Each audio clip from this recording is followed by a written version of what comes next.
For nearly 20 years, Gary Ridgway seemed like the perfect neighbor, truck painter, regular churchgoer, quiet family man. But he was systematically hunting sex workers across Washington state. The Green River Killer was meticulous.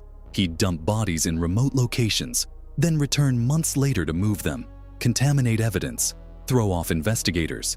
Police interviewed him multiple times. He passed every test. Then in 2001, DNA finally connected him to the murders. His confession was chilling, calm, matter of fact. 49 confirmed kills. America's most prolific serial killer had been hiding in plain sight.